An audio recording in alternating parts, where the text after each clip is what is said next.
ബിസ്മില്ലാഹിർ റഹ്മാനിർ റഹീം. ഗീബത്ത് പറയലും മറ്റുള്ളവരെ കളിയാക്കലും കുറ്റപ്പെടുത്തലും അങ്ങനെ നാവുകൊണ്ട് അള്ളാഹു സംസാരശേഷി തന്നു എന്ന് പറഞ്ഞുകൊണ്ട് നാവുകൊണ്ട് അനാവശ്യമായ രീതിയിലൂടെ ശബ്ദം ചെലവഴിക്കുന്ന വിഭാഗത്തിന് അള്ളാഹു കൊടുക്കുന്നത് നരകത്തിന്റെ മൂന്നാമത്തെ കവാടമാണ്. സഹോദരിമാര് ശ്രദ്ധയോടെ കേൾക്കണം. നിസ്കാരം കഴിഞ്ഞിട്ട് വളഞ്ഞിരുന്നുകൊണ്ട് സംസാരിക്കുന്നവരെ, മതിലിന്റെ പുറത്ത് നിന്ന് ഇപ്പുറത്തുള്ള സഹോദരിയെ മാടി വിളിച്ചുകൊണ്ട് നൂറുകണക്കാറ് ഫസാദ് പറയുന്നവരെ, അല്ലാഹു സുബ്ഹാനഹു വ തആല തന്ന നാവുണ്ടല്ലോ, ആ നാവ് അള്ളാന്റെ പൊരുത്തത്തിന് വേണ്ടി സംസാരിക്കാനുള്ളതാണ്. അല്ലാഹുവിന്റെ ഖുർആൻ ഓതാനുള്ളതാണ്. യാ അയ്യുഹല്ലദീന ആമനു തഖുല്ലാഹ വകുനൂ മഅസ്സാദിഖീൻ. അല്ലാഹുവിനെ നിങ്ങൾ ഭയപ്പെടുക, അല്ലാഹുവിനെ നിങ്ങൾ സൂക്ഷിക്കുക. വകുനൂ മഅസ്സാദിഖീൻ, നിങ്ങൾ സത്യസന്ധന്മാരുടെ കൂടെ ആവുകയും ചെയ്യുക. എന്റെ സഹോദരങ്ങളെ, ഞാനും നിങ്ങളും എത്ര പേരോട് നമ്മുടെ ഈ നാവ് കൊണ്ട് എത്ര പേരെ കളിയാക്കി, എത്ര പേരെ പരിഹസിച്ചു. തമാശ പറയാം, പക്ഷെ അതിന് ചില അതിർവരമ്പുകളും പരിധികളുമുണ്ട്. നബിതങ്ങൾ തമാശ പറഞ്ഞിരുന്നു, സഹാബികൾ തമാശ നബിതങ്ങളോട് പറഞ്ഞിരുന്നു, ഭാര്യമാരോട് നബിതങ്ങൾ തമാശ പറഞ്ഞിരുന്നു എന്ന് പറഞ്ഞുകൊണ്ട് നമ്മൾ കാണിക്കുന്ന തമാശയ്ക്ക് ഒരു പരിധിയുണ്ട്. ഒരു ഭർത്താവ് പറഞ്ഞത്, ഉസ്താദേ ഭാര്യ എന്നെ പിച്ചാത്തിയുടെ ഈ ഇത് പിടിയുണ്ടല്ലോ അത് വെച്ച് ഇവിടെ നെഞ്ചിൽ ഇടിച്ചു കൊടുത്തു അത്ര. ഞാൻ ചോദിച്ചു എന്താ ഇപ്പൊ കാരണം? അപ്പൊ ആ ഭർത്താവ് പറഞ്ഞത്, തമാശയൊക്കെ പറയുന്നത് നല്ലതെന്ന് കരുതിയിട്ട് ഞാൻ എന്റെ ഭാര്യയെ ഒന്ന് തമാശ പറഞ്ഞു നോക്കിയതാ. എന്താ പറഞ്ഞെന്നറിയോ? ആ ഭാര്യയുടെ വാപ്പ ചെറിയ മുണ്ടലുള്ള ആളാ. അപ്പൊ ഭാര്യയുടെ നോക്കിയിട്ട് പറഞ്ഞു, നിന്റെ വാപ്പ ഇങ്ങനെ കണക്കോ കണക്കോ എന്നല്ലേ നടക്കുന്നത് കാണിച്ചു. അപ്പൊ ഇങ്ങനെ കാണിച്ചു കൊടുത്തപ്പോ ഈ പ്രിയപ്പെട്ട ഭാര്യക്കറിയാം തന്റെ പിതാവ് തനിക്ക് ചെയ്തിട്ടുള്ള സേവനങ്ങളും തന്റെ പിതാവ് തനിക്ക് വേണ്ടിയുള്ള കഷ്ടപ്പാടുകളൊക്കെ ഈ പ്രിയപ്പെട്ടവൾക്കറിയാം. അതുകൊണ്ട് ഭർത്താവ് കളിയാക്കിയപ്പോ സഹിച്ചില്ല, കയ്യിലിരുന്ന പിച്ചാത്തിയുടെ മൂട് കൊണ്ട് ഇടിച്ചു കയറ്റി കൊടുത്തു. നമ്മളും തമാശ പറഞ്ഞു ഭാര്യ ചിരിപ്പിക്കാനാണെന്ന് പറഞ്ഞുകൊണ്ട് ഈ രീതിയിലൂടെ അവരുടെ മനസ്സിനെ വേദനിപ്പിക്കുന്ന തമാശയാവരുത് നമ്മൾ പറയാനുള്ളത്. ഇന്ന് പിന്നെ എല്ലാവർക്കും ഉണ്ടല്ലോ ടിൻഡു മോൻ കോമഡി. ഏത് മൊബൈൽ എടുത്ത് നോക്കിയാലും ഉണ്ട്, ഏത് മൊബൈൽ എടുത്ത് നോക്കിയാലും ടിൻഡു മോന്റെ കോമഡി ഇല്ലാതില്ല. ഇതൊക്കെയാണ് നമ്മുടെ സഹോദരങ്ങൾ ആദ്യം തന്റെ 16ഉം 17ഉം വയസ്സായ പെൺകുട്ടികൾക്ക് ആദ്യം ടിൻഡു മോന്റെ കോമഡി അയച്ചു കൊടുത്തിട്ടാണ് അവസാനം അതിനകത്തൂടെ എന്തെങ്കിലും സെക്സ് വാക്കുകളൊക്കെ കയറ്റി വിടുമ്പോൾ ആ പെൺകുട്ടി തിരിച്ചതുപോലെ അയക്കുകയാണെങ്കിൽ നിങ്ങൾ വിചാരിക്കാം അപ്പൊ കുഴപ്പമില്ല, നമ്മൾ ഉദ്ദേശിച്ച ലെവലിലുള്ള ആള് തന്നെ എന്ന് പറഞ്ഞാണ് വീണ്ടും പിന്നെ പ്രണയത്തിലേക്കും അടുപ്പത്തിലേക്കൊക്കെ വരുന്നത് ടിൻഡു മോനിലൂടെയാണ്. അതുപോലെ വേറെയും ഒരുപാട് തമാശ നിങ്ങൾ കരുതും. രാത്രി ഇങ്ങനെ വീട്ടിൽ കിടന്നുറങ്ങുമ്പോ മെസ്സേജ് വരും, മെത്ത കുടഞ്ഞിട്ടാണോ കിടക്കുന്നത്, മെത്തയുടെ അടിയിൽ വിഷസർപ്പം കയറിയിരിക്കുകയാണെങ്കിൽ 1 മണിക്കാണ്. പെട്ടെന്ന് ചാടി എഴുന്നേറ്റ് മെത്ത എടുത്ത് കുടയും, മെത്തയുടെ മണ്ടേ കുഞ്ഞു കിടക്കായിരുന്നു, കുഞ്ഞു തറയിൽ വന്നു. അതുപോലെ ഫാനോ, ഈ ഫാൻ അഴിഞ്ഞ് നിന്റെ മണ്ടയിലോട്ട് വീണാനുള്ള രംഗം ഒന്ന് ആലോചിച്ച് നോക്കിയ മെസ്സേജ് വരിക രാത്രി അപാതിരാ സമയത്ത്. ഇതൊക്കെ മനസ്സിന് വേദനിപ്പിക്കുന്ന മെസ്സേജുകളാ, അയാളെ ഉറക്കം കെടുത്തുന്ന. ഇതൊക്കെ തമാശയാണെന്ന് നമ്മൾ കരുതരുത്. ഇതൊക്കെയാണ് വലിയ തമാശ എന്നാണ് നമ്മിൽ പലരും കരുതിയിരിക്കുന്നത്. എന്റെ പ്രിയമുള്ളവരെ, ഗൗരവത്തോടെ ചിന്തിക്കണം. നല്ല നമ്മുടെ നാവ് കൊണ്ട് പറഞ്ഞ് മറ്റുള്ളവരെ ചിരിപ്പിക്കാൻ പറ്റുന്ന മനോഹരമായ തമാശകളുണ്ട്. അള്ളാന്റെ ഹബീബ്, സഹാബികൾ അതൊക്കെ നമുക്ക് പഠിപ്പിച്ചു തന്നു. അതിനപ്പുറം ഒരാളുടെ മനസ്സിനെ വേദനിപ്പിക്കുന്ന തമാശകൾ പറയാൻ പാടില്ല. അതുപോലെ കളിയാക്കലും വസാദ് പറയലും ഈവത്ത് പറയലും നാവിനെ സൂക്ഷിക്കണം. നമ്മൾ അതൊക്കെ ഒഴിവാക്കിയേ പറ്റൂ. നിസ്കരിക്കാൻ വേണ്ടി പള്ളിയിലേക്ക് പോകുന്ന പ്രിയപ്പെട്ട സഹോദരങ്ങളെ, നിസ്കാരം കഴിഞ്ഞു, മഗ്‌രിബ് നിസ്കാരം കഴിഞ്ഞു പള്ളിയുടെ ചുറ്റുവട്ടത്തിരുന്ന് കറങ്ങി നടക്കുമ്പോൾ ഇശാ നിസ്കാരത്തിന്റെ ബാങ്ക് വരെയുള്ള സമയം നാട്ടിലുള്ള എത്രയോ കാര്യങ്ങളാണ് അവിടെ ഇരുന്നു കൊണ്ട് നിങ്ങൾ സംസാരിക്കുന്നത്. നിസ്കാരം കഴിഞ്ഞിട്ട് ഇറങ്ങി വന്ന് കിങ് വീഡിയോ ഇങ്ങോട്ട് കത്തിച്ചു വെച്ചിട്ട് നാട്ടിലുള്ള മുഴുവൻ സഹോദരികളുടെയും ചർച്ച, നാട്ടിലുള്ള മുഴുവൻ രാഷ്ട്രീയക്കാരുടെയും ചർച്ച, ഇതെല്ലാം നടത്തിയിട്ട് എന്റെ പ്രിയപ്പെട്ടവരെ ആ വീഡിയോ അങ്ങോട്ട് കൊളുത്തിയിട്ട് പള്ളിക്കകത്തിരിക്കുന്ന തവാറക്കല്ലി ഓതന ഉസ്താദിനെ കൊതു ഓടിക്കാതിരിക്കാൻ വേണ്ടി അകത്തേക്ക് ഊതി വിട്ടുകൊടുക്കും. പള്ളിയുടെ നടയിൽ നടക്കുന്ന കാര്യമാണ്. ഇശാ നിസ്കാരം കഴിഞ്ഞ് വീട്ടിലേക്ക് പോകുമ്പോൾ ലൈറ്റ് കൊടുത്ത് കയ്യിൽ വെച്ചുകൊണ്ട് പോകുമ്പോഴും ഇതുപോലെ ഫസാദും ഗീബത്തും പറഞ്ഞാണ് വീട്ടിലേക്ക് ചെല്ലുക. സഹോദരിമാരോ, രണ്ട് സ്ത്രീകൾ പരസ്പരം കണ്ടുമുട്ടിയാൽ എന്തെല്ലാം കാര്യങ്ങളാണ് പ്രിയപ്പെട്ടവരെ നിങ്ങൾ പറയുന്നത്. ഇരുതീ ചേർന്നാൽ വലിയൊരു തീയാണ്, ഇരു സ്ത്രീ ചേർന്നാൽ ഉലകിൽ തീ. രണ്ട് സ്ത്രീകൾ ചേർന്നാൽ രണ്ട് തീ ചേരുമ്പോ വലിയ തീയാകുന്നത് പോലെ രണ്ട് സ്ത്രീകൾ ചേർന്നിരുന്നാൽ ലോകം മുഴുവനും കത്തിപ്പോകുമെന്നാണ്. നാവിനെ സൂക്ഷിക്കണേ, നാവിനെ സംരക്ഷിക്കണേ. മോശമായത് പറഞ്ഞുകൊണ്ട്, നാവ് കൊണ്ട് അനാവശ്യമായത് പറഞ്ഞുകൊണ്ട് മറ്റുള്ളവരുടെ പച്ചമാംസം കഴിച്ചിറക്കല്ലേ. അള്ളാഹു എന്നെയും നിങ്ങളെയും കാത്തുരക്ഷിക്കട്ടെ. ആ നാവ് കൊണ്ട് നമുക്ക് മനോഹരമായ ദിക്റുകൾ ചെല്ലാം, ആ നാവ് കൊണ്ട് നമുക്ക് എത്ര സലാത്ത് ചെല്ലാം, ആ നാവ് കൊണ്ട് നമുക്ക് ഖുർആൻ ഓതാം, ആ നാവ് കൊണ്ട് നമുക്ക് എത്രയോ നല്ല നല്ല ഉപദേശങ്ങൾ നമ്മുടെ സുഹൃത്തുക്കൾക്ക് കൊടുക്കാം. അള്ളാഹു നാവിനെ സൂക്ഷിക്കാൻ, നാവിനെ സംരക്ഷിക്കാൻ കരുണക്കടലാറ പടച്ചതമ്പുരാ നമുക്ക് ഭാഗ്യം തരട്ടെ. അപ്പൊ മൂന്നാമത്തെ കാര്യം നാവിനെ സൂക്ഷിക്കലാണ്, നാവിനെ സംരക്ഷിക്കലാണ്. നരകത്തിന്റെ മൂന്നാമത്തെ കവാടത്തിലൂടെ കടന്നു പോകുന്നവര് അവര് നാവ് കൊണ്ട് മറ്റുള്ളവരെ പരിഹസിക്കുന്നവരാണ്, കളിയാക്കുന്നവരാണ്. നാലാമത്തതോ, നരകത്തിന്റെ നാലാമത്തെ കവാടത്തിന്റെ പേര് ഇസ്മുഹു സഈർ. സഈർ എന്നാണ് നരകത്തിന്റെ നാലാമത്തെ കവാടത്തിന്റെ പേര്. ഈ സഈർ എന്ന് പറയുന്ന കവാടത്തിൽ കടന്നു പോകുന്നത് ഒരു വിഭാഗമല്ല, ഖുർആൻ പറയുന്നത് രണ്ട് വിഭാഗമാണ്. സഈർ എന്ന് പറയുന്ന നരകത്തിന്റെ നാലാമത്തെ കവാടത്തിലൂടെ കടന്നു പോകുന്നത് രണ്ട് വിഭാഗമാണ്. അതിലൊന്നാമത്തെ വിഭാഗം ഏതെന്നറിയോ? കുതിബ അലൈഹി അന്നഹു മൻ തവല്ലാ വഅന്നഹു യുളില്ലുഹു വയഹ്ദീഹി ഇലാ അദാബി സഈർ വയഹ്ദീഹി ഇലാ അദാബി സഈർ. സഈർ എന്ന നാലാമത്തെ കവാടത്തിൽ കടന്നു പോകുന്ന വിഭാഗം ഒന്നാമത്തെ വിഭാഗം ആരാണ്? പിശാചിന്റെ കാലടികളെ പിൻപറ്റുന്നവരാണ്. കുതിബ അലൈഹി അന്നഹു മൻ തവല്ലാ, രേഖപ്പെടുത്തി വെച്ചിരിക്കുകയാണ്. ആര് പിശാചിന്റെ കാലടികളെ പിൻപറ്റുന്നുവോ വഅന്നഹു യുളില്ലുഹു, അവനവരെ വഴിപിഴപ്പിക്കുന്നതാണ്. മാത്രമല്ല വയഹ്ദീഹി ഇലാ അദാബി സഈർ, ആളി കത്തിക്കൊണ്ടിരിക്കുന്ന നരകത്തിലേക്ക് അവരെ വലിച്ചെറിയപ്പെടുമെന്നാണ്, സഈറിലേക്ക് അവരെ വലിച്ചെറിയപ്പെടുമെന്നാണ്. പിശാചിനെ തൊട്ട് അല്ലാഹു നമ്മെ കാത്തുരക്ഷിക്കുമാറാകട്ടെ. ഇബ്ലീസിന്റെ ഉപദ്രവം നല്ലതുപോലെ ഉള്ളത് കൊണ്ടാണ് ഇന്ന് പല സ്ഥലങ്ങളിലും ഒരുപാട് പ്രശ്നങ്ങൾ പള്ളിക്കകത്തും പുറത്തും നാട്ടിലും നാട്ടിനകത്തും വീട്ടിനകത്തും ഒക്കെ നടന്നുകൊണ്ടിരിക്കുന്നത്. പിശാച് വിശ്വാസികളുടെ സന്തത സഹചാരിയായി മാറുന്നത് കൊണ്ടാണ്. ഒന്നാമത് പിശാച് എപ്പോഴാണ് കടന്നു വരുന്നത്? ഭാര്യ ഭർത്താവ് ശാരീരികമായി ബന്ധപ്പെടുമ്പോൾ ബിസ്മില്ലാഹി അല്ലാഹുമ്മ ഇന്നി അഊദു ബിക എന്ന് പറഞ്ഞുകൊണ്ട് പിശാചിന്റെ ഇടപെടൽ നിന്ന് കാത്തുരക്ഷിക്കണമെന്ന് പറഞ്ഞുകൊണ്ട് അല്ലാഹുവിന്റെ നാമം പറഞ്ഞുകൊണ്ട് പ്രിയപ്പെട്ട ഭാര്യയുമായി ബന്ധപ്പെടുമ്പോ പിശാച് ഓടി ഒളിക്കുന്നതാണ്. രണ്ടാമതെപ്പോഴാണ് പിശാച് ഓടി ഒളിക്കുന്നത്? ഒരു കുഞ്ഞു പിറന്നു വീണാൽ ആ കുഞ്ഞിനെ നശിപ്പിക്കാൻ വേണ്ടി മാത്രം 10 പിശാച് പിറന്നു വീടുമെന്നാണ്. ആ സമയത്ത് ആ കുഞ്ഞിന്റെ ഉപ്പയോ കുഞ്ഞുമാർ ഏറ്റവും വേണ്ടപ്പെട്ടവരോ വന്ന് ആ കുഞ്ഞിന്റെ വലത്തെ ചെവിയിലേക്ക് അല്ലാഹു അക്ബർ അല്ലാഹു അക്ബർ എന്ന ബാങ്ക് വിളിച്ചു കൊടുക്കുമ്പോ പിശാച് ഓടി ഒളിക്കുമെന്നാണ്. എന്നിട്ട് ആ പിശാച് ജീവിതത്തിൽ മനുഷ്യരെ നരകത്തിലേക്ക് കൊണ്ടുപോകാനുള്ള ശ്രമം നടത്തുമെന്നാണ്. ആദ്യം മുതൽ തന്നെ പിശാച് നടത്തി മനുഷ്യപിതാവായ നബി അലൈഹി സ്വലാത്തു വസ്സലാമിനെ സ്വർഗത്തിൽ നിന്ന് പുറത്താക്കി. നമുക്ക് ആ സംഭവം നല്ലതുപോലെ അറിയാം. നാഗപതിയില്ലാതെ നബീനെന്ന പടച്ചാണ് ഏക പഴം തിന്നരുതെന്നറിയോനറിയിച്ചാണ്.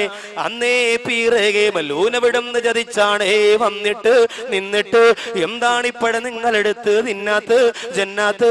കണ്ണിലുള്ള കനീവൊക്കെയിലും മികജാതിയാണ്. ഇതിനാദരയുമയാദരാൽ മടിക്കാതെ എന്നുമേ പാടി അമ്മുശീല്ലവരാടി ചെന്നുപഴം പറിച്ചോടി വന്നു മുറിച്ചത് കൂടി ചിന്നവ സങ്കല സങ്കര ചുങ്കിയും ചങ്കയിളങ്കി വിളങ്ങി വിശുങ്കിയും ആകെ ചുറ്റലകത്തിന് കത്തനമായി തിരുമിത്തരുമത്തിരിമുത്ത് നബിയുള്ള ജന്മദിനൂറ് മുഹമ്മദരാകിയ ആറം മക്കളിലൊക്കെ മികക്കരുതൊക്കെ വിളക്കുകൾ മുക്കിയ മക്കനകർക്കതിരിക്ക ഹബീബുള്ള. എത്ര നാളായി ഇങ്ങനൊരു പാട്ട് കേട്ടിട്ടല്ലേ? ഇന്നെല്ലാം കൊഞ്ചല്ലേ കൊഞ്ചല്ലേ പെണ്ണെ നീ കൊഞ്ചിക്കളിക്കല്ലേ പെണ്ണെ റാത്തീവിൽ ഇങ്ങനെ ആടണക്കാ. ഇതൊക്കെ കേട്ട് കേട്ട് ഉപ്പാപ്പ വരെ ഇശാസ്കാരം കളഞ്ഞിട്ട് ഇപ്പൊ മെസ്സേജ് അയക്കാൻ പോവാ. പെട്രോമാന്റെ മെസ്സേജ് ഓടി പോവില്ല, ഒരു ഓടുക. അതാണ് ഏറ്റവും നല്ല മുഞ്ചുള്ള പാട്ടെന്ന്. ഇത് ബോയിൻകുട്ടി വൈദ്യർ എഴുതിയത് വെറുതെ അല്ല. ഇതിന്റെ 4 വരികളിലൂടെ ഒരു ഇസ്ലാമിക ചരിത്രമാണ് അദ്ദേഹം പറയാൻ ആഗ്രഹിക്കുന്നത്. ആലോചിച്ച് നോക്കി. അല്ല വെറുതെ കത്തിരി മുത്തിരി എന്ന് പറഞ്ഞതല്ല. ഒരുപാട് കാര്യം ഇതിനകത്ത് പഠിക്കാനുണ്ട്. ആദം നബി അലൈഹി സ്വലാത്തു വസ്സലാമിലൂടെ പിശാചൊന്നാമത്തെ ശ്രമം നടത്തിയില്ലേ? അവരെ സ്വർഗത്തിൽ നിന്ന് പുറത്താക്കിയില്ലേ? വിശദീകരിക്കുന്നില്ല. അവിടെ മുതൽ ഇബ്ലീസ് ശ്രമം നടത്തിയിട്ട് സകല മനുഷ്യരുടെയും സകല പ്രവാചകന്മാരുടെയും സകല സഹാബത്തിന്റെയും മുമ്പിലേക്ക് ചെന്നില്ലേ പിശാച് നരകവുമായി? അവർക്ക് നരകം കൊടുക്കാൻ ആണിന്റെയും പെണ്ണിന്റെയും പിന്നാലെ പിശാച് നടന്നില്ലേ? ഇന്ന് നമ്മോടൊപ്പവുമില്ലേ? നമ്മോടൊപ്പവുമുണ്ട്. 17കാരിയുടെ പുഞ്ചിരിയുടെ രൂപത്തിലും മൊബൈലിനകത്തുള്ള ബ്ലൂ ഫിലിമിന്റെ രൂപത്തിലും റഹ്മാന്റെ രൂപത്തിലുമല്ല എന്റെ പ്രിയപ്പെട്ടവരെ, പിശാച് പല രൂപത്തിലും കോലത്തിലും വന്ന് മനുഷ്യ മനസ്സിന്റെ മസ്തിഷ്കത്തിലേക്ക് നരകത്തിന്റെ തീക്കനല് കോരിയിട്ടുകൊണ്ടിരിക്കുമ്പോ അഊദു ബില്ലാഹി മിനശ് ശൈത്വാനിർ റജീം. അള്ളാഹുവിനോട് എപ്പോഴും കാവല് തേടണം. എന്നാലും പാടാണ്. ഒരു ദിവസം ഒരാള് രാവിലെ 100 പ്രാവശ്യം, രാത്രി 100 പ്രാവശ്യം. രാവിലെ 100 രാത്രി 100 2 പ്രാവശ്യവും അഊദു ബില്ലാഹി മിനശ് ശൈത്വാനിർ റജീം അഊദു ബില്ലാഹി മിനശ് ശൈത്വാനിർ റജീം എന്ന് അള്ളാഹുവിനോട് ശപിക്കപ്പെട്ട പിശാചിനെ തൊട്ട് കാവല് തേടിക്കൊണ്ടിരിക്കുക. അയാള് ഒരു മതിലിന്റെ ചുവട്ടിൽ കിടന്നുറങ്ങുമ്പോ ഇബ്ലീസ് ഇങ്ങനെ ഒരു വേറെ വേഷത്തിൽ, ഇത് വേഷമൊക്കെ മാറി നല്ല താടിയും തലക്കെട്ടൊക്കെ ഉള്ള ഒരു വേഷത്തിൽ വന്നിട്ട് പറഞ്ഞു ഇവിടെ നിന്ന് മാറിക്കിടക്കണമെന്ന്. അയാൾ ചോദിച്ചു അതെന്താ? നിങ്ങൾ മാറിക്കിടക്കുമ്പോ അറിയാന്ന് പറഞ്ഞു. അയാൾ മാറിക്കിടന്നിട്ട് മതിലിടിഞ്ഞു വീണു. അപ്പൊ ഈ കിടന്നയാള് ചാടി എഴുന്നേറ്റ് പറഞ്ഞു നിങ്ങൾ കൊച്ചല്ലായാണെന്ന് തോന്നുകയാണല്ലോ. സാധാരണ നമ്മളിങ്ങനെ ഇരട്ട പേരിട്ട് പറയും, കരുനാക്കൊക്കെ ഉള്ളവരെ നീ കൊച്ചല്ല ആടി എന്നൊക്കെ പറഞ്ഞു. അപ്പൊ നിങ്ങൾ കൊച്ചല്ല. അയാൾ പറഞ്ഞു ഞാൻ കൊച്ചല്ല എന്നുമല്ല. ഒരു ദിവസം എന്റെ ഉപദ്രവം നിനക്കുണ്ടാവാതിരിക്കാൻ അള്ളാഹുവിനോട് 200 പ്രാവശ്യമാണ് നീ അള്ളാഹുവിനോട് കാവല് ചോദിക്കുന്നത്. ഞാൻ സാക്ഷാൽ ഇബ്ലീസ് ആണെന്ന് പറഞ്ഞപ്പോ ഇയാളിങ്ങനെ അത്ഭുതപ്പെട്ടു പോയി. ഇയാള് ചോദിച്ചു ഇബ്ലീസേ അളയാ നീ സെറ്റപ്പായി നന്നായല്ലോ, രക്ഷപ്പെട്ടല്ലോ, ഇപ്പൊ പഴയതുപോലെ കുഴപ്പമൊന്നുമില്ലല്ലോ നിനക്ക്, നീ ഇപ്പൊ നല്ല ഹിദായത്തിന്റെ വഴിയിലേക്ക് വന്നെന്ന് തോന്നുന്നു, എന്നെ സന്തോഷമായിട്ട് മാറ്റിക്കിടത്തി. ആ സമയത്ത് ഇബ്ലീസ് പറഞ്ഞു എടാ പായ ഞാൻ നന്നായത് കൊണ്ടൊന്നുമല്ല. ഒരാള് വെറുതെ ഈമാനുള്ള നിസ്കാരമുള്ള ഒരാള് മതിലിടിഞ്ഞ് വീണു മരണപ്പെട്ടാൽ അയാൾക്ക് ഷഹീദിന്റെ കൂലി കിട്ടുമെന്ന് നബി തങ്ങൾ പറഞ്ഞിട്ടുണ്ട്. അതുകൊണ്ട് നീ അങ്ങനെ ഓസിനി ഷഹീദ് ഉണ്ടാക്കണ്ട, മാറിക്കിടന്നോ. 200 പ്രാവശ്യം കാവല് ചോദിച്ച ആളാ ഓസിന് ഉണ്ടാക്കണ്ടെന്ന് പറഞ്ഞ് മാറ്റിക്കിടത്തി. അപ്പൊ നമ്മളോ ഒരു ദിവസം നമുക്കൊരു 10 പ്രാവശ്യം അഊദു ബില്ലാഹി മിനശ് ശൈത്വാനിർ റജീം എന്ന് പറയാൻ പറ്റും. പിശാചിന്റെ കാവലിന് വേണ്ടി അള്ളാഹുവിന്റെ ഖുർആൻ സമ്മാനിച്ച ഏറ്റവും വലിയ മന്ത്രം എന്തെന്നറിയോ? അല്ലാഹു ലാ ഇലാഹ ഇല്ലാ ഹുവൽ ഹയ്യുൽ ഖയ്യൂം ലാ തഅഖുദുഹു സിനത്തും വലാ നൗമുൻ ലഹു മാ ഫിസ് സമാവാതി വമാ ഫിൽ അർള്. ഈ ആയത്തുൽ ഖുർസി പിശാചിന്റെ ഉപദ്രവം ഉണ്ടാവാതിരിക്കുവാനുള്ള ഏറ്റവും വലിയ ഖുർആൻ തരുന്ന മന്ത്രമാണ്. +2 പഠിക്കുന്ന പരീക്ഷയാറ് പ്രിയപ്പെട്ട പെങ്ങളെ, ടെക്സ്റ്റ് ബുക്ക് നിവർത്തി വെച്ചിട്ട് ഇങ്ങനെ വായിച്ചു കൊണ്ടിരിക്കുമ്പോൾ നിനക്ക് പിശാചിന്റെ ബാധയാണ്, നിനക്ക് പഠിച്ചിട്ട് മനസ്സിലാകുന്നില്ല, തലവേദനയാണ്, തലചൊറിച്ചിലാണ്, ഇങ്ങനെ വേണ്ട പഠിക്കാൻ പറ്റുന്നില്ല. ഉടനെ ഉമ്മ പറയും അപ്പുറത്തെ സൈനബ ചെയ്ത പണിയാ, എന്റെ മോക്ക് എല്ലാത്തിനും മാർക്ക് കൂടുതലായതുകൊണ്ട് അവള് ചെയ്ത പരിപാടിയാ, അതുകൊണ്ടാണ് ഇപ്പൊ മോക്ക് പഠിക്കാനിരിക്കുമ്പോ തലവേദന. ശൈത്താൻ തലേക്കേതിന്റെ ഒന്നാമത്തെ ആളെ താത്തമാര് യാസീൻ ഓതുമ്പോ കാണാം. കിബിലയിലേക്ക് കാലം നീട്ടിയിരുന്ന് യാസീൻ ബുക്ക് എടുത്ത് യാസീൻ ഓതുമ്പോ യാസീൻ എന്ന് പറയുമ്പോ തന്നെ ഈ കൈ ഇങ്ങനെ പോകും.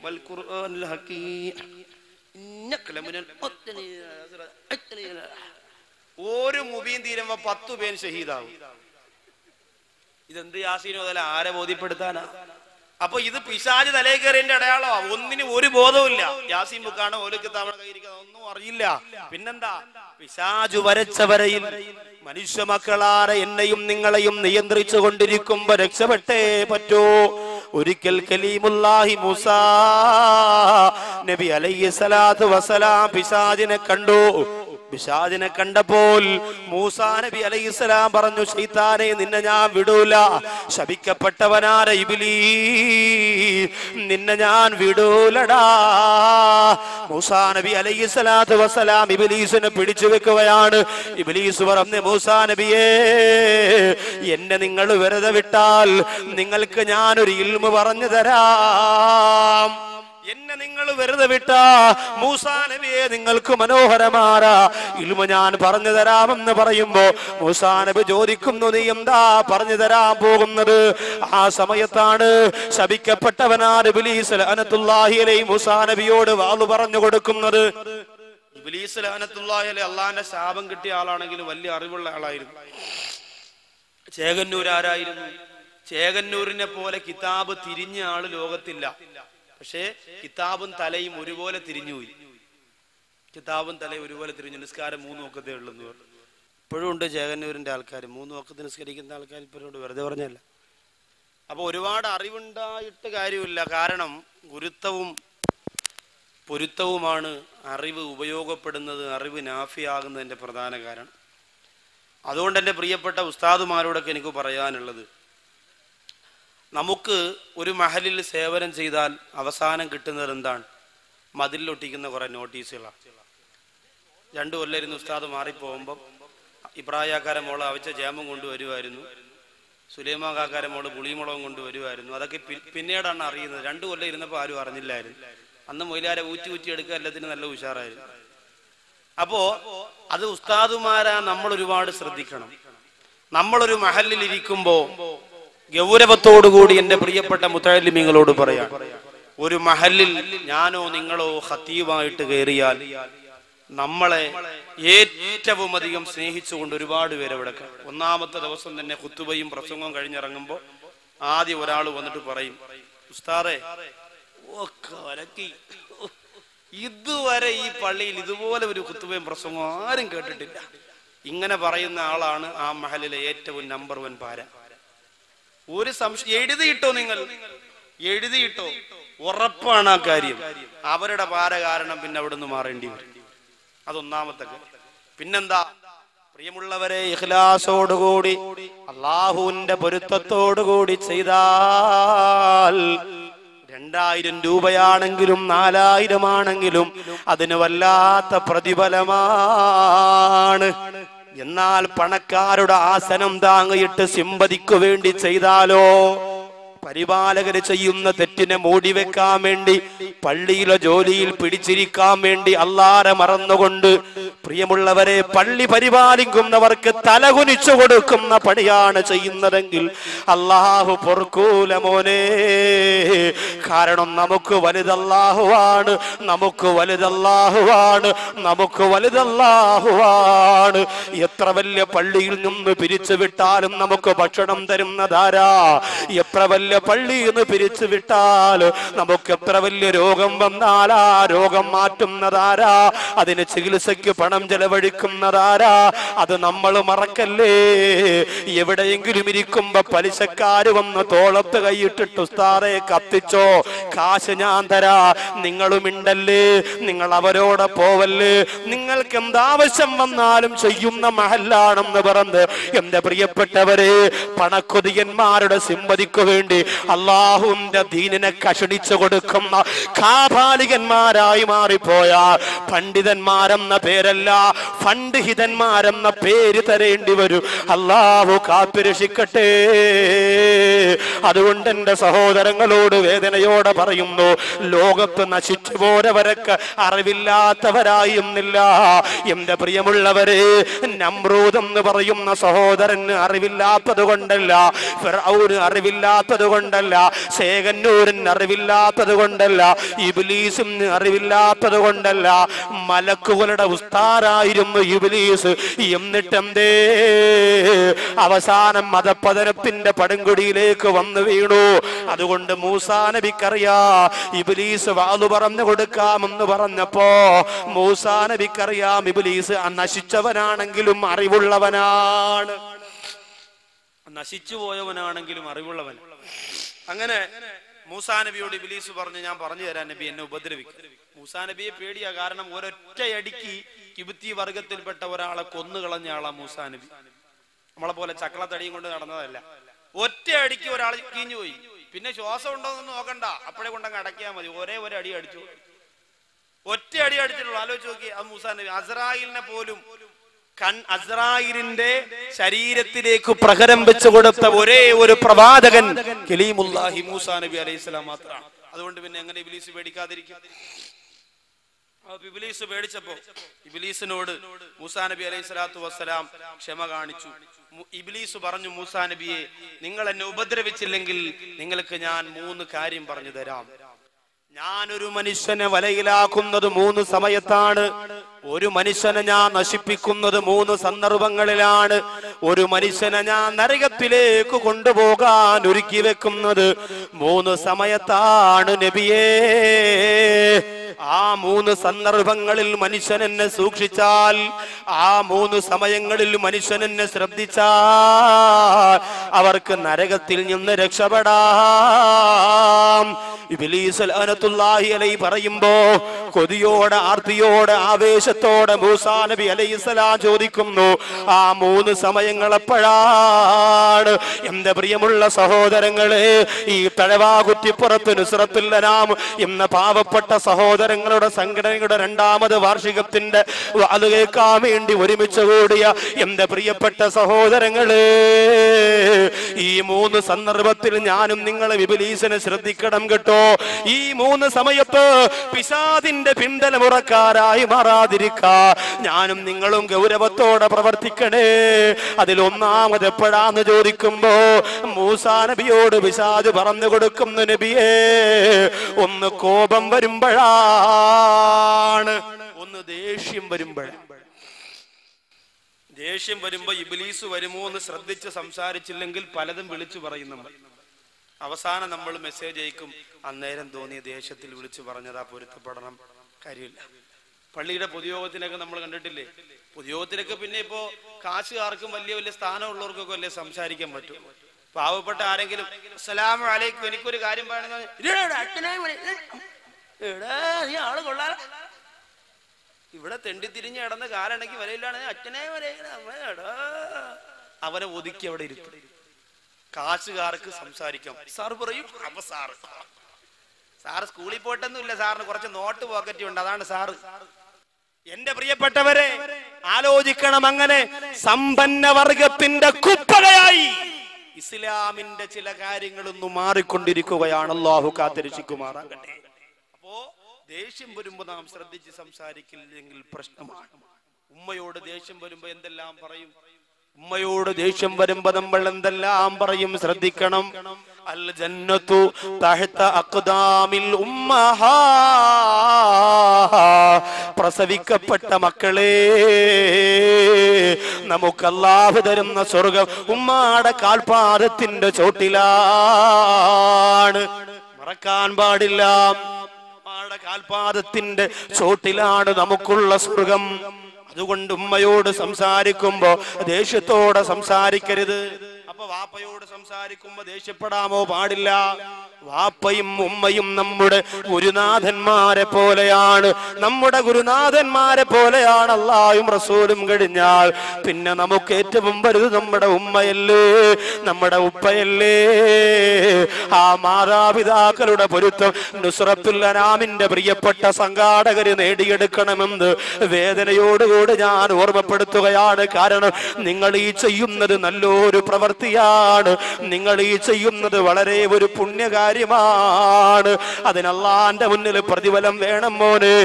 ആരുടെയും കയ്യടി വേണ്ട, ആരുടെയും ഒത്താശ വേണ്ടടാ.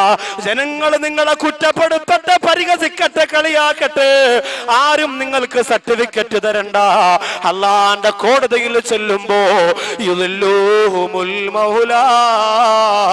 അള്ളാഹു അർശിന്റെ താഴെ ഒരുമിച്ച് കൂട്ടുന്ന യുവാക്കളുടെ കൂട്ടത്തിൽ എന്റെ പ്രിയപ്പെട്ട കൂട്ടുകാരെ, നിങ്ങൾ ഉണ്ടാവാനുള്ള കൊതിയോടുകൂടി ഞാൻ പറയുകയാണ്. ആരുടെയും സിമ്പതിക്ക് വേണ്ടിയല്ല. അതുകൊണ്ട് ഉമ്മാടെയും ഉപ്പാടെയും പൊരുത്തം ഇതിന് നിർബന്ധമാണ്. ഈ രാത്രിയാണെങ്കിൽ ഈ രാത്രി തന്നെ നൊന്തു പ്രസവിച്ച ഉമ്മയോട് പോയി പറയണം, ഉമ്മ തടവ കുറ്റിപ്പുറത്ത് നുസ്രത്തുൽ അരാബിന്റെ പ്രവർത്തനം കൊണ്ട് അള്ളാന്റെ പൊരുത്തം നേടാൻ കൊതിച്ചുകൊണ്ട് ജീവിക്കുന്നവനാണ് ഞാൻ. അതുകൊണ്ട് എന്റെ പ്രിയപ്പെട്ട ഉമ്മ, നിങ്ങളുടെ പൊരുത്തക്കേട് എനിക്ക് തരല്ലേ, നിങ്ങളുടെ ഗുരുത്തക്കേട് എനിക്ക് തരല്ലേ. സംസാരിക്കുമ്പോ ദേഷ്യം വരുമ്പോ ഞാനും നിങ്ങളും ശ്രദ്ധിക്കണം. കുടുംബ ജീവിതത്തിൽ ഏറ്റവും കൂടുതൽ പാളിച്ചയുണ്ടാകുന്നത് ഭാര്യക്ക് ദേഷ്യം വരുമ്പോ, ഭർത്താവിന് ദേഷ്യം വരുമ്പോഴല്ലേ. കുടുംബ ജീവിതത്തിൽ ഏറ്റവും കൂടുതൽ പാളിച്ച വരുന്നത് എപ്പോഴാണ്? നാളെ ഇൻഷാ അല്ലാഹ് ചേനാവള്ളി, എന്ത് സ്ഥലം? ചേരാവള്ളി, കായംകുളത്ത് ചേരാവള്ളിയിൽ നാളെ കുടുംബ ജീവിതമാണ് വിഷയം. ഭാര്യയും ഭർത്താവും അവരുടെ കടമകളും മൊത്തം പറഞ്ഞു തീർക്കാനൊന്നും നേരം കിട്ടൂല. എന്നാലും 2 മണിക്കൂർ കൊണ്ട് ഭർത്താവിന്റെ കടമകളായ ഒരു 5 എണ്ണം, ഭാര്യയുടെ കടമ ഒരു 3-4 എണ്ണം ഇത് പറഞ്ഞ് ദുആ ചെയ്യും. എന്റെ പ്രിയപ്പെട്ടവരെ, കുടുംബ ജീവിതത്തിൽ പോലും പരസ്പരം സഹിക്കാനും ക്ഷമിക്കാനുമുള്ള മനസ്സില്ലാതെ പെട്ടെന്ന് വരുന്ന ദേഷ്യത്തിന്റെ പേരിലാണ് ഒരുപാട് കുടുംബ ജീവിതം തെറ്റിപ്പിരിഞ്ഞു പോകുന്നത്. ഹൈന്ദവ മതത്തിൽ നമ്മുടെ ഒരു സഹോദരൻ ഇവിടെ പ്രവർത്തിക്കുന്നുണ്ടല്ലോ, നുസ്രത്തുൽ അനാമിൽ സുകേഷ്. ഹൈന്ദവരുണ്ടെങ്കിൽ അറിയട്ടെ, ഹൈന്ദവ മതത്തിൽ ഏറ്റവും കൂടുതൽ ദേഷ്യം കൂടിയ ഒരു ദൈവമുണ്ട്. അത് ദൈവം എന്നറിയോ? ഭയങ്കര ദേഷ്യമാണ് ദൈവത്തിൽ. ശിവനാണ്. ശിവന് ഭയങ്കര ദേഷ്യമാണ്. അതുകൊണ്ട് തന്നെ ശിവന്റെ ഭാര്യയായ പാർവതി ഒരിക്കൽ ശിവനോട് പറഞ്ഞു, നിങ്ങളുടെ കൂടെ കഴിയുന്നത് ഒരു ദുർവാസം തന്നെയാണ്, നിങ്ങളുടെ കൂടെ കഴിയുന്നത് ഒരു ദുർവാസം തന്നെയാണ്. അങ്ങനെ ശിവന്റെ കോപവും ക്രോധവും എല്ലാം കൂടി വേറൊരു സൃഷ്ടിയായിട്ട് പടച്ചു.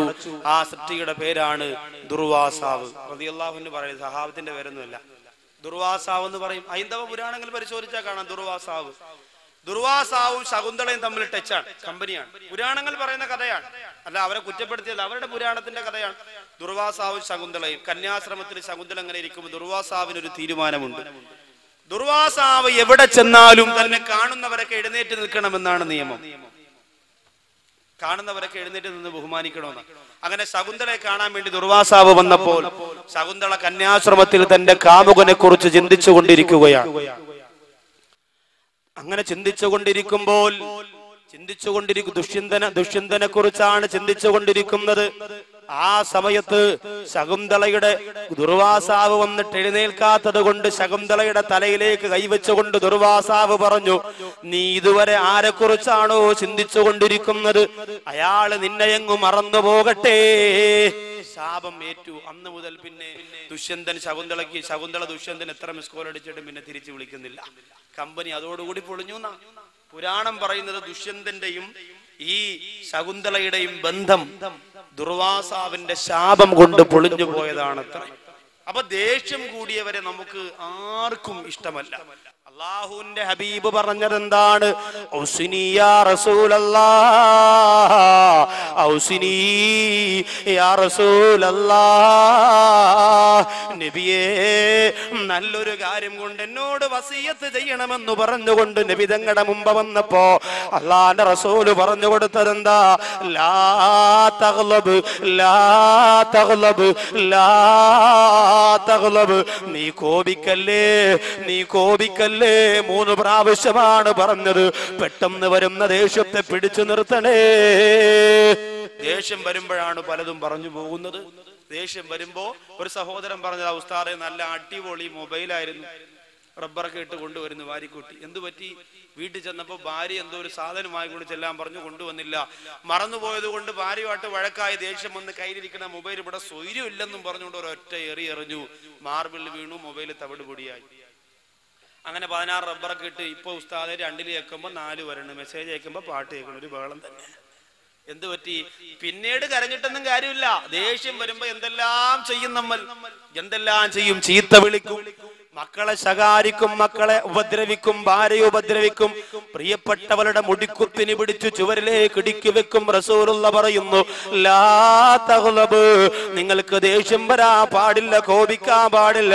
ഇനി അങ്ങനെ ദേഷ്യം വന്നാൽ നിൽക്കുമ്പോഴാണ് ദേഷ്യം വരുന്നതെങ്കിൽ ഇരിക്കണം, ഇരിക്കുമ്പോഴാണ് ദേഷ്യം വരുന്നതെങ്കിൽ കിടക്കണം, കിടക്കുമ്പോഴാണ് കിടന്നിട്ടും ദേഷ്യം പോകുന്നില്ലെങ്കിൽ പോയി വുളു എടുക്കണമെന്നാണ്. ശരീരം പിന്നെ ചൂടായി നിൽക്കുമ്പോഴാണ് ദേഷ്യം വരിക. അതുകൊണ്ട് എന്ത് ചെയ്യണം? ആ ശരീരത്തെ നമ്മൾ എന്ത് ചെയ്യണം? പിടിച്ച് നിയന്ത്രിച്ച് വെള്ളമൊക്കെ ഒഴിച്ച് തണുപ്പിക്കണം. എഞ്ചിൻ ചൂടായ പിന്നെ വെള്ളം ഒഴിച്ചു കൊടുക്കണം. ഇത്തിരി നേരം ഒന്ന് സമാധാനമായിട്ട് എവിടെയെങ്കിലും കൊണ്ട് കിടത്തണം, അല്ലെങ്കിൽ സംഭവമൊക്കെ പൊട്ടിത്തെറിക്കും. പൊതുയോധനൊക്കെ ചൂടായി, ഞാനിവിടെ എന്റെ വാപ്പാരെ കവറാണ് ഇവിടെ ആദ്യം വെട്ടിയുണ്ട് ചാടി എഴുന്നേക്ക്, നീ അവിടെ ഇരിയുടെ ശുക്കൂറ ഇരിയുടെ അവിടെ ഇരുത്തമ്പ് ദേഷ്യം കുറച്ച് തീരും. ഇരുത്തണം, പിടിച്ച് ഇരുത്തിയിട്ടവ ഇരിക്കണില്ല, കസേര കിടന്ന് ഓ. ഉടനെ മോദിമാരെ പറഞ്ഞ് മോട്ടർ എടുത്തിട്ട് വെള്ളം അങ്ങനെ ഓ. അപ്പോഴത്തണക്ക് ഭർത്താവ് ദേഷ്യപ്പെടുമ്പോ ഭാര്യ എന്ത് ചെയ്യണം? പൈപ്പ് എടുത്തുകൊണ്ട് വന്നിട്ട് വെള്ളം അങ്ങനെ കൊടുത്തിട്ട് ഇരിക്കും, please sit down yeah husband എന്ന് പറയണം. കസേര ഇട്ടുകൊടുത്ത് ദൂരോട്ട് നിന്ന് പറയണല്ലേ, കസേര വണ്ടയ്ക്ക് അടിച്ചിട്ട് ഇറങ്ങി പോകും. അപ്പൊ ദേഷ്യം നമുക്ക് വന്നാൽ വലിയ പാടാണ്. ഇത് പിശാച് കൊണ്ടുവരുന്നതാണ്. ഒന്നാമത്തെ സമയം വിശദീകരിക്കാൻ നേരമില്ല. ഒന്നാമത്തെ സമയം പിശാച് ഒന്നാമത് വരുന്നത് ദേഷ്യം വരുമ്പോഴാണ്. രണ്ടാമതെപ്പോഴാണ്? കരീമുല്ലാഹി മൂസാ നബിയോട് ഇബ്ലീസ് ലഅനത്തുല്ലാഹി അലൈഹി പറഞ്ഞു കൊടുക്കുന്നു, നബിയേ രണ്ടാമതെപ്പോഴാണ് ഞാൻ മനുഷ്യ മനസ്സിലേക്ക് കടന്നു വരുന്നതെന്നറിയോ? അന്യ സ്ത്രീയും അന്യ പുരുഷനും ഒറ്റയ്ക്കാകുമ്പോഴാണ്. അന്യ സ്ത്രീയും അന്യ പുരുഷനും ഒറ്റയ്ക്ക് എവിടെയെങ്കിലും ഇരുന്നാൽ കസേരയിട്ട് ഞാനും പോയിരിക്കും. എന്നിട്ട് പറയും, സംസാരിയുടെ വെറുതെ കിട്ടിയ അവസരമില്ല, അപ്പൊ എവിടാ വീട്? അങ്ങനെ തുടങ്ങും. ഇബ്ലീസ് മധ്യത്തിരുന്നുകൊണ്ട് ഇവരുടെ കാര്യങ്ങൾ ഭംഗിയാക്കി കൊടുക്കും. എത്രയോ സ്ഥലത്ത് അങ്ങനെ നടക്കുന്നു. ഇന്ന് ഇബ്ലീസ് അന്യ സ്ത്രീക്കും അന്യ പുരുഷനും വേണ്ടിയിട്ട് വർക്ക് ചെയ്യുന്നത് മൊബൈലിന്റെ രൂപത്തിലാണ്.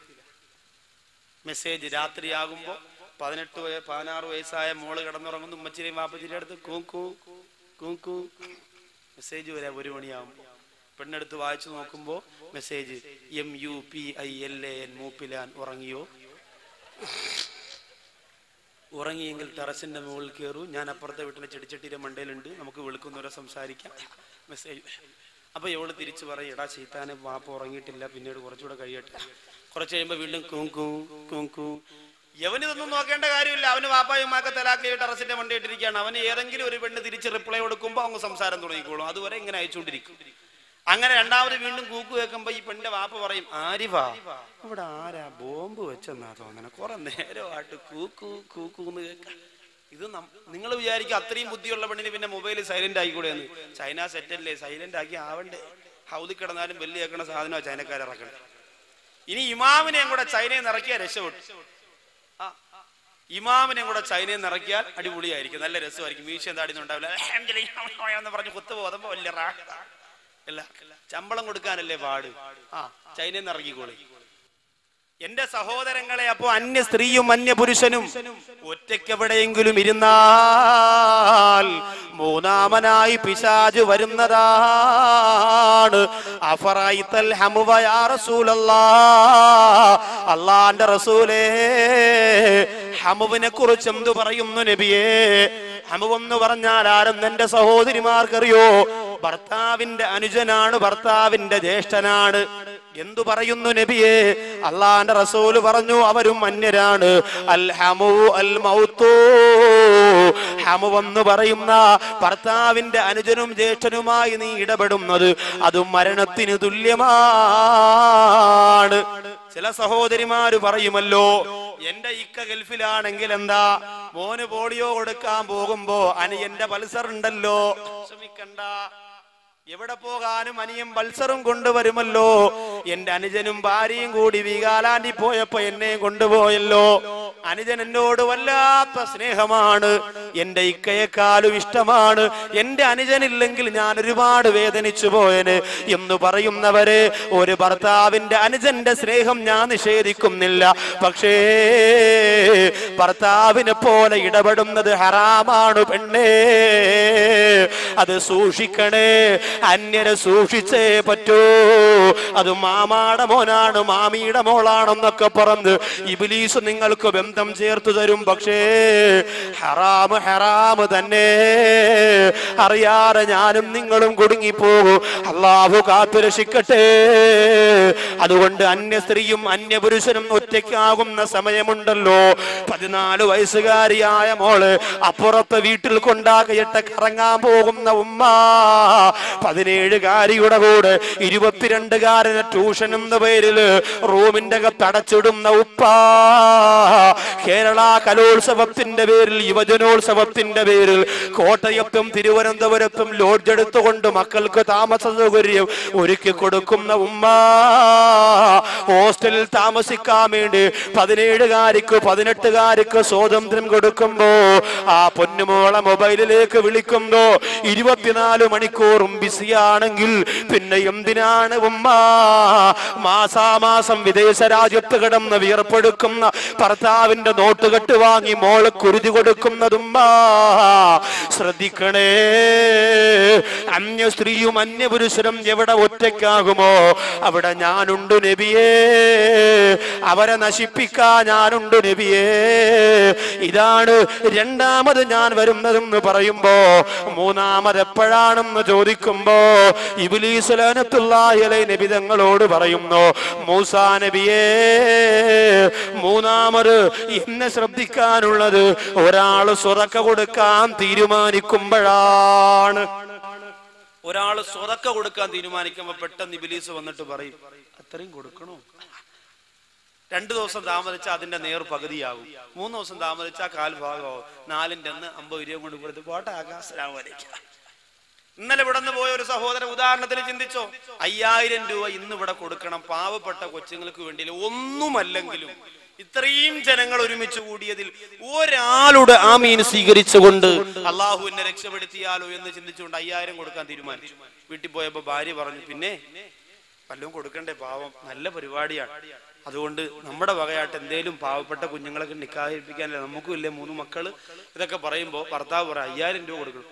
5000 രൂപയെ ഞാൻ വല്ല 500 രൂപയാണ് കൊടുത്താവുന്നോ? എന്റെ റബ്ബേ, ഇയാളെ ആള് കൊള്ളാലോ, 5000 രൂപയെ പടച്ചവനെ. ഇന്ന് രാവിലെ ഇവിടെ ഒരാള് വന്നതേ ഉള്ളൂ, കറണ്ടിലെ അടുപ്പും കൊണ്ട്. ഞാൻ പൈസ ഇല്ലെന്ന് വേണ്ടെന്ന് പറഞ്ഞു വിട്ടതാ.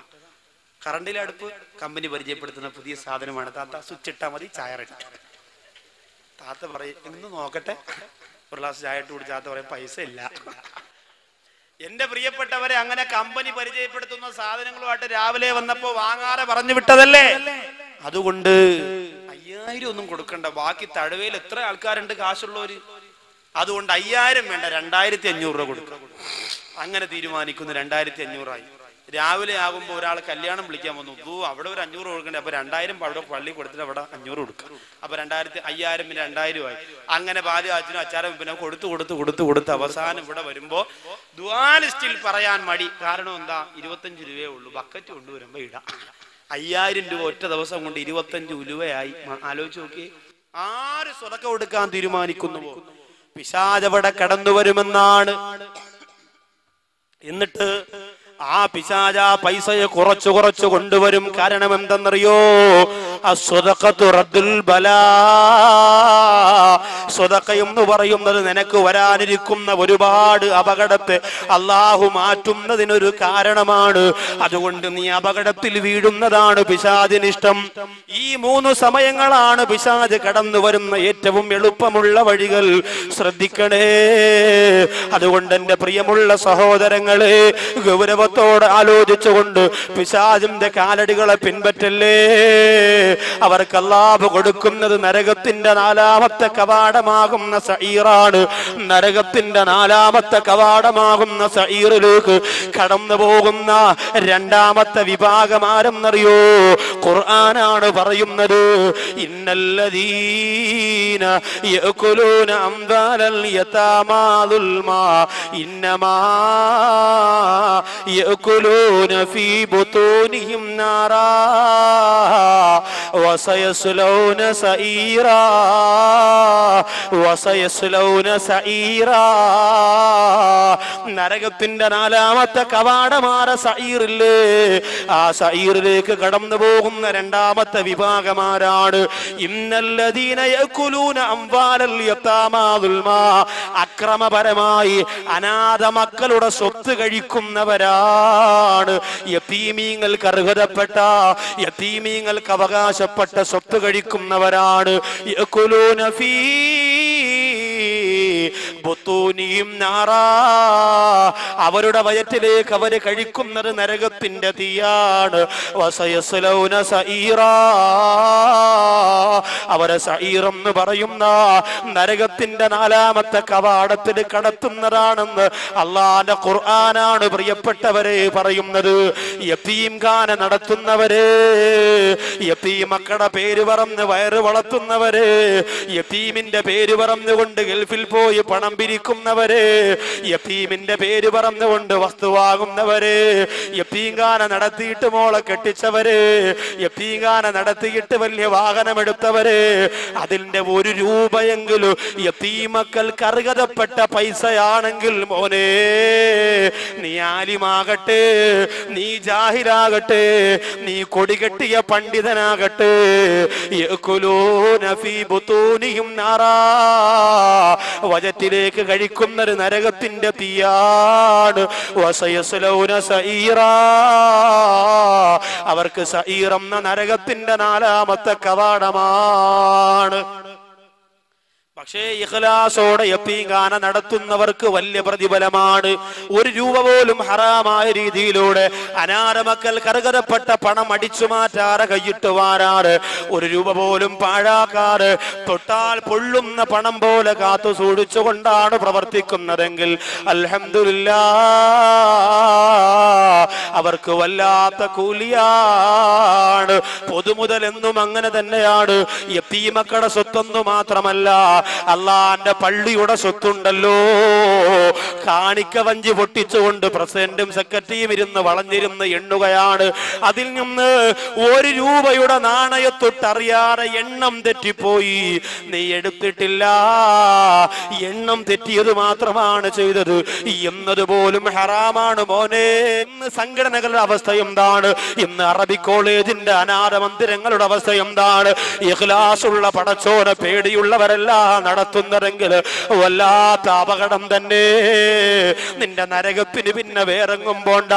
പള്ളിയുടെ ഓഫീസ് റൂമിൽ ഇരുന്നു കൊണ്ട് ജമാഅത്തിന്റെ വകയുള്ള പേനയുണ്ടല്ലോ, ആ പേന കൊണ്ട് രജിസ്റ്റർ ബുക്ക് വരയിട്ടുകൊണ്ടിരിക്കുമ്പോ നിന്റെ 9 വയസ്സുള്ള മോള് ഓടി വരുന്ന, ഉപ്പാ പ്രോഗ്രസ് കാർഡിൽ ഒപ്പിട്ടില്ല ഉപ്പാ എന്ന് പറഞ്ഞുകൊണ്ട് സ്കൂളിന്റെ പ്രോഗ്രസ് കാർഡും കൊണ്ടുവരുമ്പോ പള്ളിയുടെ ഓഫീസ് റൂമിലിരുന്ന് പൊതുമുതൽ ഉപയോഗിച്ച് വാങ്ങിയ പള്ളിയുടെ പേനയുണ്ടല്ലോ, ആ പേന കൊണ്ട് 9 വയസ്സുകാരിയാറ് പൊന്നുമോളുടെ പ്രോഗ്രസ് കാർഡിലേക്ക് നീ 1 വര ഇങ്ങനെ ഒപ്പായിട്ടിട്ട് കൊടുത്താ നിനക്ക് നരകം നിർബന്ധമാണ്. ഇത് കളിയല്ല മോനെ, ഇത് തമാശയല്ല. പള്ളിയുടെ പൈസ എടുത്ത് പലിശയ്ക്ക് കൊടുക്കുന്ന കാപാലികന്മാരുടെ കൈകളിലല്ലേ ഇന്ന് കേരളത്തിന്റെ ഒട്ടുമിക്ക പള്ളികളും സ്ഥിതി ചെയ്യുന്നത്. ഇമാമിങ്ങൾക്ക് വല്ലതും മിണ്ടാൻ പറ്റോ? മിണ്ടിയാൽ തല പോയില്ലേ. കേരളത്തിൽ ഒരൊറ്റ പള്ളിയിലും പിന്നെ ജോലി ചെയ്യാൻ പറ്റൂല. പിന്നെ പെൺവാണിഭത്തിന്റെ നോട്ടീസ് അടിച്ചിറക്കി ഏത് പള്ളിയിൽ പാവപ്പെട്ട ഉസ്താദ് പോയിരുന്നാല് പാരയും ഫിത്തനയുമായിട്ട് ആളെ വിട്ടുകൊണ്ട് ലോകത്തൊരുപാട് പ്രശ്നമുണ്ടാക്കുന്ന പണപ്പൊതിയന്മാരെ. ഒരു ഉസ്താദിന് ഞാൻ ചോദിക്കുകയാണ്, ഒരു ഉസ്താദിന് നല്ലതുപോലെ നെഞ്ചു വിരിച്ചു നിന്നുകൊണ്ട് പലിശക്കെതിരെ പ്രസംഗിക്കാൻ പറ്റോ? അങ്ങനെ പ്രസംഗിച്ചാൽ പലിശ ഹറാമാണ്, അവര് നരകത്തിന്റെ തീയാണെന്ന് പ്രസംഗിച്ചാൽ കുറച്ചു നേരം കഴിയുമ്പോ തന്നെ ജുമാ നിസ്കാരം കഴിഞ്ഞ ഒരാൾ എഴുന്നേറ്റ് പറയും, പൊതിയോ ഉണ്ടായിരിക്കും, ആരും പോവരുത്. എന്താ? പിരിച്ചുവിടാൻ ഖത്തം പോകയാ, മതി. ഉസ്താദേ നല്ല സ്വരം രാഗം ഒക്കെ കൊള്ളാം, പക്ഷെ ഇവിടെ ശരിയാവില്ല പറഞ്ഞു. വ്യഭിചാരത്തിനെതിരെ പ്രസംഗിച്ചാലോ പല പ്രാവശ്യവും തലയിൽ മുണ്ടിട്ട് ഓടിപ്പോയി ചെറുപ്പക്കാർ പിടിച്ച് കൂമ്പുളക്ക് ഇടി കൊടുത്ത ആളായിരിക്കും അവിടുത്തെ കമ്മിറ്റിയിലെ മെയിൻ ആള്.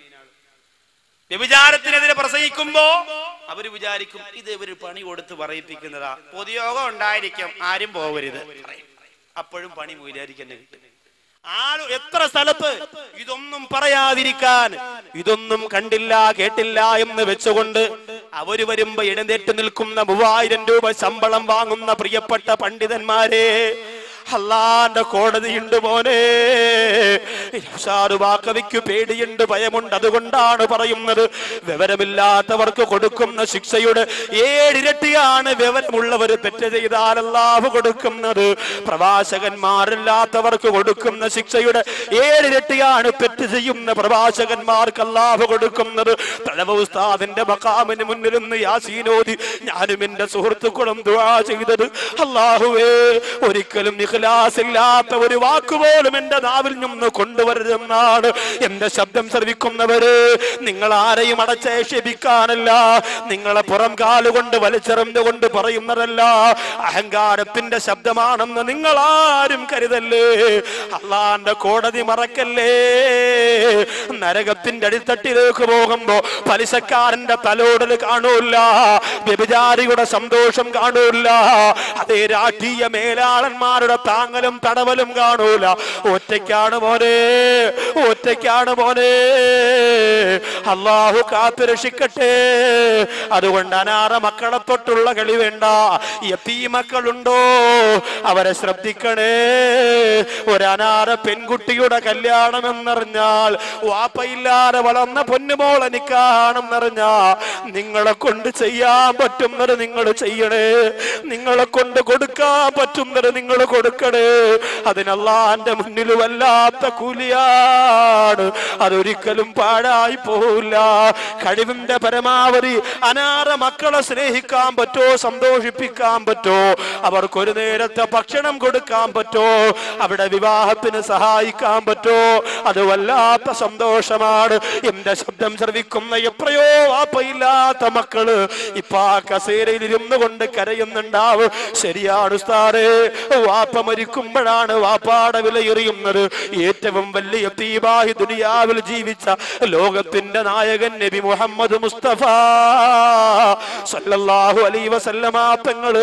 അതുകൊണ്ടല്ലേ റസൂലുള്ളാഹിയുടെ വഫാത്തിന് തൊട്ട് മുമ്പ് തിരുനബിയുടെ വസിയത്തും വഫാത്തും എന്ന് പറയുന്ന മദീനത്തിൽ നിന്ന് മടങ്ങി വന്നിട്ട് ഞാൻ പ്രഭാഷണം നടത്തിയ ആദ്യത്തെ പ്രഭാഷണത്തിന്റെ കാസറ്റ് ഇവിടെ എന്റെ സഹോദരങ്ങൾ കൊണ്ടുവന്നിട്ടുണ്ട്. അതിനകത്ത് റസൂലുള്ള ചെയ്യുന്ന ഒരുപാട് വസിയത്തുകളുണ്ട്. ആ വസിയത്തിൽ ഒന്നെന്താ, അനവക്കാഫിറുൽ യതീമി ഹാകദാ ഫിൽ ജന്ന.